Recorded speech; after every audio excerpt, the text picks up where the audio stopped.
Hello बच्चों, आप सभी का स्वागत है आपके अपने YouTube चैनल कंपोस्ट पर। तो इस वीडियो में देखेंगे क्लास 10th के सब्जेक्ट संस्कृत का सिलेबस जो कि आपके बोर्ड एग्जाम 2023 के लिए 2022-23 के लिए ऑफिशियल वेबसाइट पर दिया गया है आपके यूपी बोर्ड के। ठीक है, तो देर न करते ले चलता हूँ सीधा आपको सिलेबस पर। और हाँ, इस सिलेबस के अकॉर्डिंग आपने प्रिपरेशन करनी है जो बच्चे संस्कृत से एग्जाम देने वाले हैं।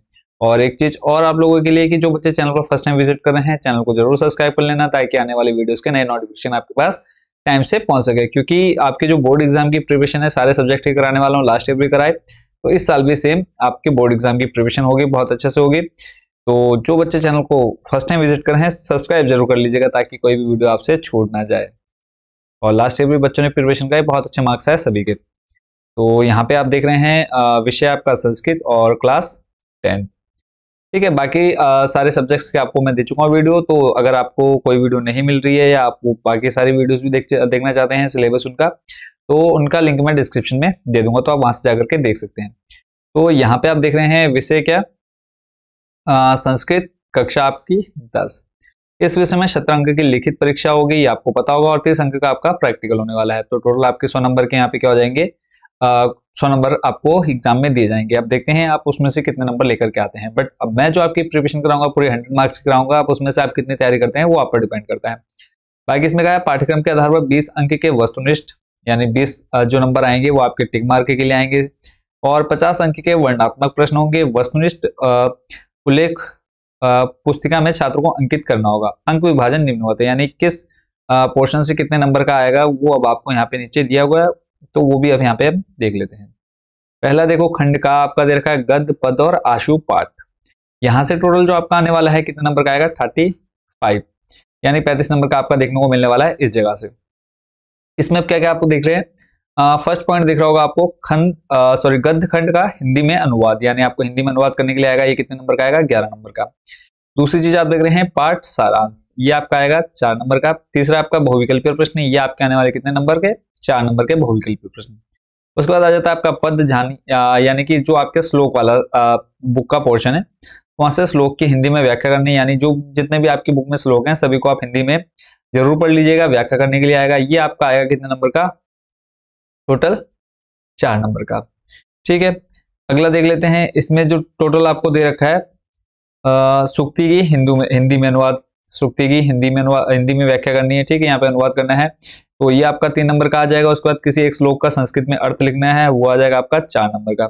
यहाँ से भी आपके बहुविकल्पीय प्रश्न कितने नंबर के आ जाएंगे, 4 नंबर के, और 1 नंबर के आपके टिक मार्क आ जाएंगे। क्लियर है, अगला देख लेते हैं। इसके बाद आशु पाठ है। अब आशु पाठ में क्या आपका, वो यहाँ पे देख लेते हैं।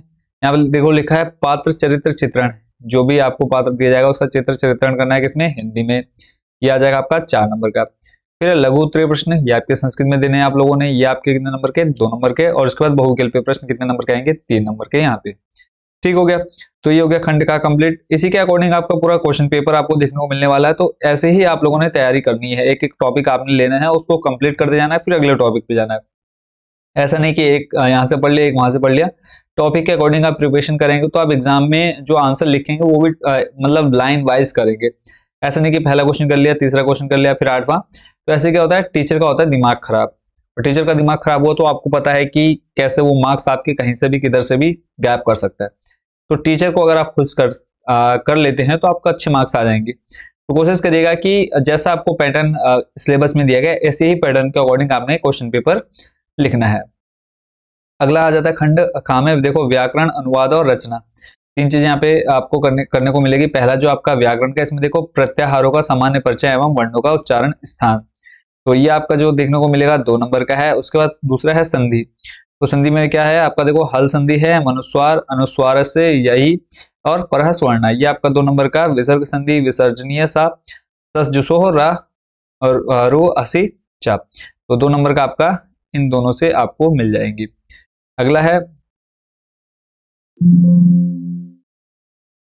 शब्द रूप करना है। अब शब्द रूप में देखो पुल्लिंग, स्त्रीलिंग, नपुंसकलिंग, ये आपने शब्द रूप तीनों पढ़े होंगे, तो ये आपके 2 नंबर के यहाँ से भी आपको क्वेश्चन देखने को मिलेंगे। तो आपने ये तीनों टॉपिक क्लियर कर लेने हैं। अगला है धातु रूप। धातु रूप में देखो लट, लट, लोट, लट तथा विधिलिंग लकारों में। अब इसमें देखो आ, बा, सा दे रखा है, ये आप तीनों यहाँ पे पढ़ लेंगे। उसके बाद फिर आ जाता है समास, और कौन सा क्वेश्चन कितने नंबर का है यहाँ आप सामने देख पा रहे होंगे। समास आपका 2 नंबर का है, उसके बाद कारक, कारक भी आपके 2 नंबर के, तो सारे कारक आपने पढ़ लेने हैं। उसके बाद आ जाता है प्रत्यय और वाच्य परिवर्तन। तो इतने टॉपिक आपको आने चाहिए आपके एग्जाम में, ठीक है। अगला देख लेते हैं। फिर अनुवाद, हिंदी वाक्यों का संस्कृत में अनुवाद करना है। 3 वाक्य आपको दिए जाएंगे और 2-2 नंबर के रहेंगे, तो 6 नंबर, बहुत इजी पेपर आता है बच्चों आपका। फिर उसके बाद निबंध, कम से कम 8 वाक्य, 8 वाक्य लिखने। अगर आप 8 वाक्य यानी एक वाक्य का कितना नंबर, 1 नंबर, तो टोटल 8 के कितने नंबर मिल जाएंगे आपको, 8 नंबर मिल जाएंगे, ठीक है। तो इसी के अकॉर्डिंग आप तैयारी करिएगा। कोई भी पोर्शन आपको समझ में नहीं आया तो जरूर कमेंट बॉक्स में आप बता सकते हैं। अगला देख लेते हैं। फिर यहाँ पे आपको जो अनुवाद करना है या 8 लाइनें बनानी है, वहां पे आपको देखो क्या बोला है, जनसंख्या, पर्यावरण, स्वास्थ्य, शिक्षा एवं यातायात के नियम की जानकारी, तो प्रश्न निबंध के रूप में पूछे जाएंगे। फिर अगला है देखो, संस्कृत शब्दों का वाक्य प्रयोग करना है। ये आपका 2 गुणा 2 यानी 2 वाक्य आएंगे 4 अंक के। अगला है निर्धारित पाठ्यपुस्तक। अब पाठ्यपुस्तक से आपका क्या क्या आ जाएगा, देखो इसमें कहा है निम्नलिखित पाठ्यपुस्तकों के सम्मुख अंकित पाठ्यवस्तु माध्यमिक शिक्षा परिषद द्वारा निर्धारित अंश पाठ का अध्ययन करना होगा। संस्कृत व्याकरण में देखो आपका क्या क्या दे रखा है, प्रत्याहारों का सामान्य परिचय, उच्चारण स्थान, फिर संधि, व्यंजन एवं विसर्ग संधि। फिर उसके बाद आपका समास, कारक, वाच्य परिवर्तन, अनुवाद। फिर अनुवाद में आपका देख रहे हैं आगे, फिर प्रत्यय, फिर शब्द रूप, धातु रूप, संस्कृत पदों का अनुवाद, संस्कृत वाक्य शुद्धि, संस्कृत में निबंध, विद्या और सदाचार। ये आपके चैप्टर के नाम दे रखे हैं यहाँ पे आपको, ठीक है। ये भी आप पूरा पढ़ लीजिएगा। यहाँ पे आप चाहे तो ये पूरा आप क्या ले सकते हैं, इसका स्क्रीनशॉट लेकर के रख कर पूरा इसको आराम से पढ़ सकते हैं। फिर आगे ये आप देख रहे हैं आपके संस्कृत साहित्य पर दृष्टि, आपका संस्कृत साहित्य से क्या क्या पूछा जाएगा। फिर संस्कृत पद्य ट्यूशन में आपसे क्या क्या पूछा जाएगा, संस्कृत कथा नाटक कौमुदी, तो यहाँ से भी आपके क्या क्या क्वेश्चन बन सकते हैं वो यहाँ पे आप देख पा रहे होंगे। फिर आंतरिक मूल्यांकन, 70 नंबर आपके ऊपर हो चुके हैं कंप्लीट, ठीक है। उसके बाद जो 30 नंबर का आपका प्रैक्टिकल यानी प्रयोगात्मक बचा है वो देख लेते हैं। देखो यहाँ पे 10-10 को 3 भागों में विभाजित कर दिया। पहला आपका प्रथम आंतरिक मूल्यांकन, ये आपका अगस्त महीने में हो चुका है, यानी 10 नंबर अभी तक आपको मिल चुके होंगे। उसके बाद दूसरा जो होना है दिसंबर में होने वाला है, यहाँ से आपको 10 नंबर मिलेंगे। फिर जो 4 मासिक परीक्षाएं होंगी आपकी, जो हर मंथ हो रही होंगी, जुलाई में होनी है, अगस्त में, नवंबर, यानी ये 2 हो चुकी हैं, ये 2 आपकी बाकी रह गई है। तो इन दोनों यानी जब जैसे ये 4 कंप्लीट हो जाएंगी तो तब ये 10 नंबर आपको मिल जाएंगे। अब इन चारों को क्या करेंगे, मान लो एक एग्जाम में आपके 5, दूसरे में 6, तो इनका एवरेज निकाल लेंगे टोटल, फिर लास्ट में उसको 10 के उसमें बांट देंगे, ठीक है। इतना समझ में आ गया होगा, यानी ये टोटल, अब उसके टोटल आपको समझ में आ गया 100 नंबर का पेपर क्या क्या आने वाला है, ठीक है, आपको क्या क्या पढ़ना है। फिर जो संस्कृत से आपका हटा दिया गया, यानी इतने चैप्टर आपके हट चुके हैं। तो पहला है संस्कृत गद्य भारती से उद्भिज परिषद, एक ही हटा है। उसके बाद कार्य व संधे देह व पातियम, ये हट गया है। जीवनम निहितम वने, ये हट गया है। संस्कृत पद पीयूषम से क्या क्या हटा है, देखो पहला चैप्टर वृक्षणानाम चेतना व चेतनत्वम, और उसके बाद शांति सौख्यम और जीवात्य भारतवर्षम, ये 3 चैप्टर अटके हैं। फिर संस्कृत तथा नाटक कौमुदी से धैर्य धना ही साधवा, एक ये भोजन से शल्य चिकित्सा, ये हट गया है। ज्ञानम पुत्रम सदा, तो ये 3 आपके यानी लगभग 3-3 चैप्टर आपके हर उससे हट चुके हैं। ग्रामर से क्या क्या हटा है इस बार, तो वो भी हम आपको बता देता हूँ। विसर्ग संधि आपकी हट चुकी है।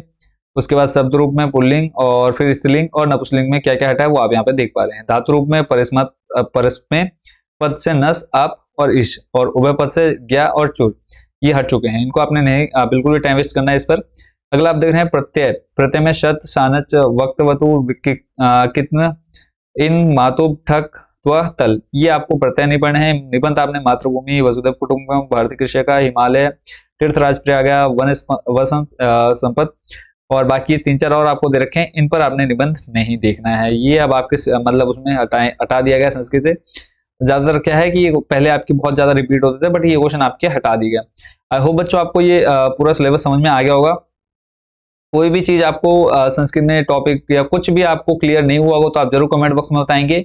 लास्ट ईयर भी मैंने बच्चों संस्कृत की बहुत अच्छे से प्रिपरेशन कराई थी और बच्चों का बहुत अच्छा रिस्पॉन्स रहा, और रिजल्ट आने के बाद भी बच्चे बहुत ज्यादा खुश थे कि, और उनके कमेंट्स थे कि सर आपकी वजह से हम अच्छे मार्क्स से पास हो गए, चाहे वो संस्कृत हो चाहे कोई भी सब्जेक्ट हो, सारे सब्जेक्ट की प्रिपरेशन मैंने कराई थी। तो इसलिए आपसे फिर कह रहा हूँ कि अगर आप चैनल को सब्सक्राइब कर लेते हो तो आपकी प्रिपरेशन मैं बहुत अच्छे से करा दूंगा। गारंटी है मेरी 70% प्लस ला करके आपको लेकर के आनी है, ठीक है। 70 प्लस आपने लानी है, तैयारी में आपको 100% कराऊंगा, क्योंकि सभी बच्चे एक जैसे नहीं होते। अब मैं ये भी कहूंगा कि कुछ बच्चों की 80 प्लस भी आएगी, 90 प्लस भी आएगी, बट एवरेज जो मैं कह रहा हूँ 70% आपकी बनाकर ही रहूंगा, ठीक है। तो बस एग्जाम तक आप मेरे साथ जुड़ जाएं। बाकी आप सभी का थैंक यू सो मच इस वीडियो को देखने के लिए। मिलते हैं नए वीडियो में नए टॉपिक के साथ। Thank you so much watching for this video.